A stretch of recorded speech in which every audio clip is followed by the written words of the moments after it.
Welcome to new blog. তো আজকের ব্লগটা তোমরা বুঝতেই পারছো একটু অন্যরকম হবে। আজকে হচ্ছে আমরা সবাই মিলে চলে যাচ্ছিলাম ঘুরতে। আর কোথায় ঘুরতে যাচ্ছি ক্যাপশন দেখে নিশ্চয়ই বুঝেই গেছো, আমরা চলে গেছিলাম পুরীতে। তাই দেখো সবাই মিলে ব্যাগপত্র কত লাগেজ নিয়ে টোটো করে নেমে পড়েছি নবদ্বীপ ধাম স্টেশনে। কারণ এখন আমরা যাব হাওড়া, আর হাওড়া যেতে গেলে আমাদের নবদ্বীপ থেকে এখন ট্রেনে করে আগে হাওড়া যেতে হবে, তারপরে হাওড়া থেকে আমাদের ট্রেন আছে। তো দেখো এখন হচ্ছে নবদ্বীপ স্টেশনে চলে আসলাম, তারপরে এখন এখানেই ট্রেন আছে। বর গেছে টিকিট কাটতে, টিকিট কেটে নিয়ে এসে তারপরে আমরা স্টেশনে যাব, তারপরে ট্রেন আসবে, দেন আমরা চলে যাব হচ্ছে হাওড়া স্টেশনে। আর আমাদের সাথে গেছিলো আমার মা। তো মা হচ্ছে ব্যান্ডেল থেকে আমাদের সাথে জয়েন হবে, তো মা হচ্ছে ওখান থেকে ব্যান্ডেলে চলে আসবে, তারপরে একসাথে হাওড়া যাব, তারপরে ট্রেনে উঠবো। আর এই দেখো মিরর দেখলেই হচ্ছে আমার মেয়ের আর আমার হচ্ছে সেলফি তুলে নিতে ইচ্ছে করে, মিরর সেলফি। তো এখানে দাঁড়িয়েও আবার একটু ছবি তুলছিলাম। আর সেই সময় হচ্ছে আমার বর গেছিলো টিকিট কাটতে, তো টিকিট কেটে নিয়ে চলে এসছে। আর এখন হচ্ছে আমরা চলে যাবো স্টেশনে। আর আমার ছেলে দেখেছো এখানে হচ্ছে ও বলছে লাগেজটা আনবে, ক্যারি করবে লাগেজ, তো ও ট্রলিটা নিয়ে দেখো ক্যারি করছে, কি সুন্দর বড় বড় ভাব, মানে ঘুরতে বেরিয়েছে, বলছে আমিও বড় হয়ে গেছি, তাও আমিও লাগেজ ক্যারি করব। তো তাই ও ক্যারি করছিল। আর এখানে দেখো আমি আর আমার মেয়ে। আর তোমরা কি একটা জিনিস নোটিস করেছো, আমি আর আমার মেয়ে কিন্তু একই রকম সেম কুর্তি পরেছি, আর আমরা পয়লা বৈশাখের জন্য বানিয়েছি এরকম দুইজন সেম। আর যেহেতু পয়লা বৈশাখের পরের দিনই ঘুরতে যাবো, তাই ঘোরার জন্য বানিয়েছি। তো এই যে এখানে হচ্ছে এই দেখো আমার মেয়ের চুড়িদারটাও সেম, আমার চুড়িদারটাও কিন্তু সেম, এরকম দুটো বানিয়েছি। তো পুরীতেই ফার্স্ট পরেছিলাম, আর পয়লা বৈশাখে পরিনি, ভাবলাম ঘুরতে যখন যাব তো পুরীতেই পরে যাই, তো সেই জন্য দুজনেই পরেছিলাম। আর আমাদের এমনি দুজনকে বলে যে আমরা নাকি দুই বোন, আর সেম ড্রেস পরে, তো সবাই ভাবছিল যে আমরা দুই বোন, মা মেয়ে তো বুঝতেই পারছিল না। আর দেখেছো দূরে কিন্তু আমার ছেলে ও ট্রলিটাকে নিয়ে আবার এসকেলেটারে উঠেও পড়েছে একা একা। আমরা দূর থেকে বলছিলাম তুই কি পারবি, দাঁড়িয়ে যা দাঁড়িয়ে যা। আমরা নিচে কে কার কথা শুনে ও দেখছে না আমিও ক্যারি করব, আর হালকাই ছিল সেজন্য পেরেছে, ওই জন্য আর বেশি কিছু বলিয়ে নিও। দেখো উঠেও গেল ওখান থেকে, এখন নামিয়েও নিল। আর এখানে হচ্ছে আমি মেয়ে আর হাজব্যান্ড উঠছিলাম এসকেলেটারে করে। আর ওই দেখো আমার ছেলে উঠে গিয়ে আবার হাত দেখাচ্ছে। এখানে আমাদের ট্রেন কিন্তু রাত্রে হাওড়া থেকে ছিল 10:40-এ, তো সেই জন্য আমাদের কিন্তু নবদ্বীপ থেকে বিকাল বেরিয়ে পড়তে হয়েছিল। আমরা 5:30টায় বেরিয়ে গেছিলাম, 5টায় বেরিয়ে গেছিলাম, কারণ যেতেও সময় লাগবে, আগে যাওয়াই ভালো, কারণ এই ট্রেন মিস হয়ে গেলে তো আর পরের ট্রেন নেই যে সেই ট্রেনে চলে যেতে পারবো। একবার যদি ট্রেন চলে যায় টাটা বাই বাই করে ব্যাস হয়ে গেল। তো আমি বলছিলাম যদি ট্রেন মিস হয়ে যায় আমরা যাবো ব্যাগ নিয়ে, আবার ফিরে আসতে হবে, লোকে বলবে এই তো তোরা গেলি আবার চলেও আসলি। তো এই দেখো এখানে আমি আর আমার মেয়ে আবার সেম জুতোও পরেছিলাম, তো সেটাই আবার একটু ভিডিও করেছিলাম। সেম ড্রেস সেম জুতো সব কিছুই সেম ছিল। আর এই দেখো নিচে নেমেও কিন্তু আমার ছেলে আবারও ট্রলিটা ক্যারি করছিল। সেই এখানে দাঁড়াতেই দেখি ট্রেনও আমাদের চলে আসলো, লোকাল ট্রেন। দেখো ট্রেন চলে এসছে, এখন এই ট্রেনটায় করে উঠে আমরা ব্যান্ডেল অবধি যাব, তারপরে ব্যান্ডেল থেকে চেঞ্জ করে আবার হাওড়া যাব, তারপরে হাওড়া থেকে আবার পুরী যাওয়ার ট্রেন আছে। আর আমরা কিন্তু গেছিলাম পুরী সুপারফাস্ট এক্সপ্রেসে। আর দেখো ট্রেনে উঠেও পড়েছি, ট্রেন ছেড়েও দিল, নবদ্বীপকে টাটা বাই বাই করে আমরা চলে যাচ্ছিলাম আমাদের ডেস্টিনেশন ছিল পুরী। তো আর এই দেখো এই ভিডিওটা আমি এখন এডিট করতে গিয়ে এখন দেখি আমার মেয়ে আমার কি ভিডিও করে গেছে, আমি ঘুমাচ্ছিলাম আর সেই ভিডিওটা দেখে ও এখন করে গেছে, আমি এখন দেখলাম। আর এইদিকে দেখো আমার ছেলে ট্রেনে বসে গেম খেলছিল, ওদিকে আমার বড় ফোন দেখছিল, আর আমি হচ্ছে ঘুমিয়েছিলাম। আর সেই ভিডিওটা দেখে ও এখন করে রেখেছে দেখো। তারপরে আমরা হচ্ছে একটা মেসেজ দেখছিলাম যে ট্রেনটা আমাদের ওয়েটিংয়ে ছিল, আমাদের কারণ এত লোক পুরী যাচ্ছে যে কোনো ট্রেনের টিকিট ছিল না, ওয়েটিংয়ে ছিল। বাট তখনই আমরা দেখলাম স্লিপার হয়ে গেছে, তো সেটাই দেখছিলাম। আর তারপরে আমার ছেলের সাথে আমি কী কথা বলছিলাম জানি না। আর এখানে দেখো একটা কাণ্ড ঘটেছে, এখানে আমরা ব্যান্ডেল স্টেশনে বসে আছি, আর এদিকে ট্রলিতে যে তালাটা দিয়েছে ওই পাসওয়ার্ডটা ভুলভাল হয়ে গেছে, তো এখন খুলছে না। দেখো ওখানে আমার ছেলে বলছে পাসওয়ার্ড ভুলে গেছে, লক হয়ে গেছে, ও কিন্তু মজা পাচ্ছিলো। আর আমার মেয়ে এক মনে দেখছিলো যে কীভাবে এটা খোলা যায়, এখন চেষ্টা করছিলো অনেক। আর তখনও কিন্তু আমার মা এসে পৌঁছায়নি, ট্রেন একটু লেট ছিল, তাই আসতে অসুবিধা হয়েছে। এই কারণেই আগে বেরোনো ভালো, কারণ যদি পুরো টাইমে বেরাই তাহলে কিন্তু হতো না, ট্রেনটা চলে যেত। যেহেতু আগে বেরিয়েছি তাই কিন্তু নিশ্চিন্তে একটু দেরি হলেও কোনো অসুবিধা নেই। তো এইখানে দেখো একটু বসেছিলাম, যেহেতু আমার মা আসেনি তাই বসে গেম খেলছিলাম আমি আর আমার ছেলে, সেই সাবওয়ে সাফার। আর এখানে আবার কি করছে আমার মেয়ে এখানে। তো এখানে আমার মা এখনও আসেনি, আর অনেকটা রাত হয়ে গেছিলো।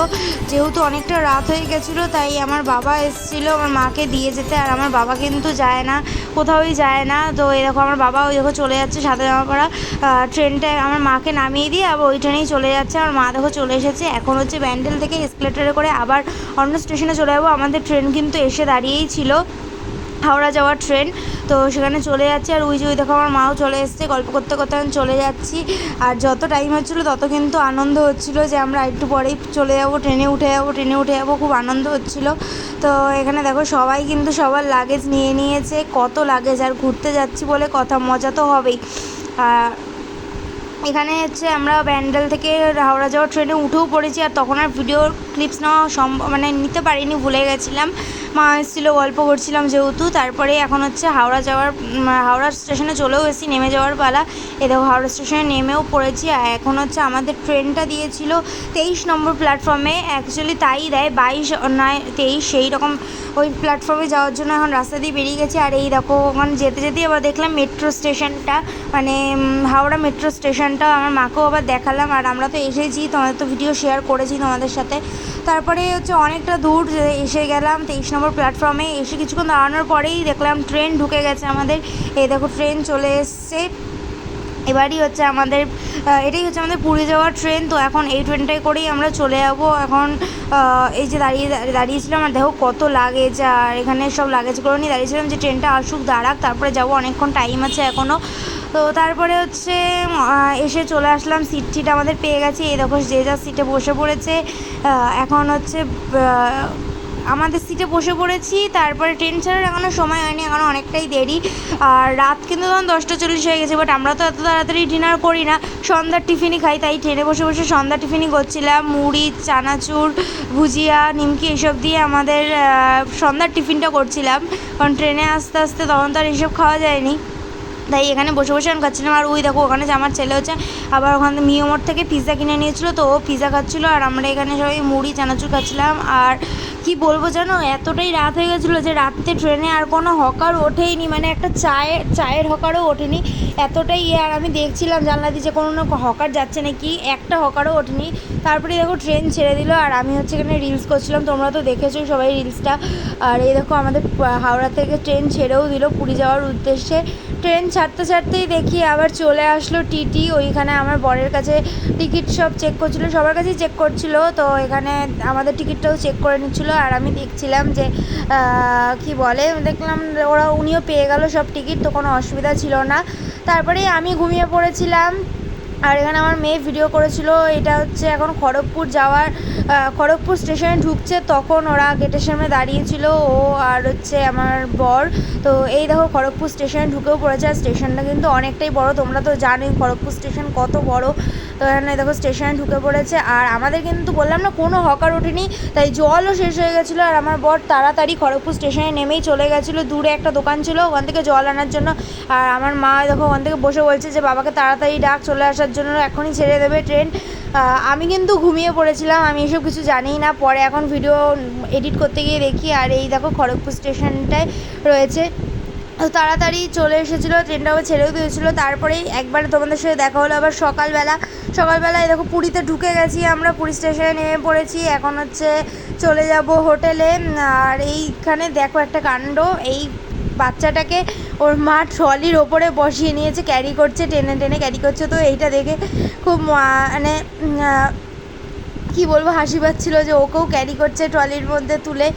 আর আমার মাও আবার দেখাচ্ছিলো, দেখ ট্রলিতে তুলে নিয়েছে বাচ্চাটাকে।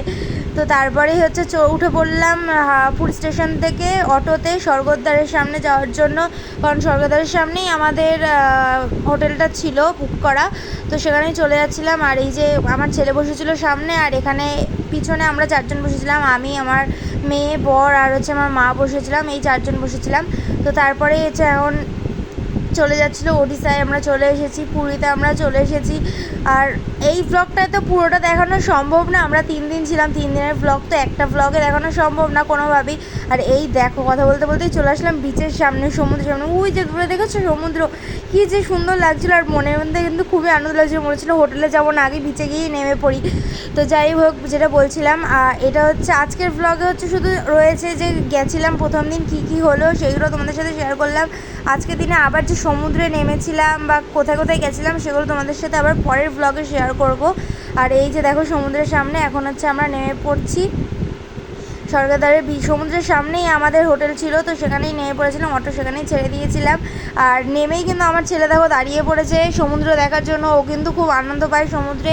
আগেরবার দীঘায় গেছিলাম তখনও খুব আনন্দ পেয়েছিলো, আর আগে যে পুরীতে এসেছিলাম তখন অনেকটাই ছোটো ছিল, তখন ও কিন্তু খুব ভয় পেত সমুদ্রের এত গর্জনে। ও ভাবতো যে টাইগার আসছে, শুধু বলতো যে মা টাইগার আসছে টাইগার আসছে, ও এতটাই ভয় পেত সমুদ্রে। কিন্তু এইবার কিন্তু খুবই আনন্দ পেয়েছে। আর এই যে এইটা হলো আমাদের হোটেলের এটা রিসেপশন। আর দেখো ভিতরটা কতটা সুন্দরভাবে ডেকোরেশন করা। আমরা কিন্তু 2টো রুম নিয়েছিলাম, আর যা গরম তাতে কিন্তু এসি ছাড়া থাকাই সম্ভব না, সেই জন্য আমরা হচ্ছে এসি রুম নিয়েছিলাম, 2টোই এসি রুম নিয়েছিলাম। তো এই একটা ঘর, আমরা ঘরে কিন্তু ঢুকেই আমি আর মা দেখো হোটেলের যতই চাদর শুতে কিন্তু ঘৃণা মানে একটু কেমন লাগে, সেজন্য আমরা বাড়ি থেকে চাদর নিয়ে গেছিলাম, তো সেই চাদরটাই আমরা পেতে নিচ্ছিলাম। আর এইটা হচ্ছে আমাদের ছিল একটা রুম, এই রুমটা হচ্ছে একটা দেখো রুমটা কিন্তু যথেষ্ট সুন্দর, এই রুমেও এসি ছিল। আর একটা রুম হচ্ছে যাচ্ছি দাঁড়াও দেখো। আর হচ্ছে বাইরের ডেকোরেশনটা দেখেছো কত সুন্দর না, খুব সুন্দর ডেকোরেশন আর যথেষ্ট পরিষ্কার ছিল হোটেলটা, কিন্তু আমার পার্সোনালি খুবই পছন্দ হয়েছিল। আর এইটা হচ্ছে আমাদের আর একটা রুম, এই রুমটাও দেখো, এই রুমটাও সেম বাট খুব সুন্দর ছিল, নিট অ্যান্ড ক্লিন ছিল। এখানে সব লাগেজ টাগেজ রেখেছিলাম, বাট এইটা চাদর এখনও পাল্টানো হয়নি, পাল্টাবো পরে। আর যে এখানে দেখো প্রত্যেকটা ঘরেই কিন্তু 2টো করে মিরর ছিল, আর ওখানে বাথরুম, এই ঘরেও এসি ছিল, এই দেখো খুব সুন্দরই কিন্তু ছিল। তারপরে আমরা চলে গেছিলাম একটু বিচের ধারে চা খেতে। আর আজকের ব্লগ এটুকু ছিল, পরের ব্লগে দেখাবো যে কী কী করলাম সেই দিনটা, জেটসিতে উঠেছিলাম, আরও কত কী মজা করলাম, তো সেগুলো নিয়ে আসছি একটা অন্য ব্লগে। তো তোমরা আমাকে প্লিজ সাপোর্ট করো, আর ব্লগটা যদি ভালো লাগে প্লিজ একটা লাইক কমেন্ট আর শেয়ার করে দিও, আর ফলো করো আমার সবকটা। তোমরা সাপোর্ট না করলে কিন্তু আমি এগোতে পারবো না। আর সেই দিনই আরও কী কী করলাম, মন্দিরে গেছিলাম, ধ্বজা ওড়ানো দেখেছিলাম, তো সেগুলো যদি দেখতে হয় তো প্লিজ কমেন্ট করো। তো আজকের ব্লগ এটুকুই ছিল, দেখা হচ্ছে পরের পার্টে। তো ততক্ষণের জন্য টাটা, বাই বাই।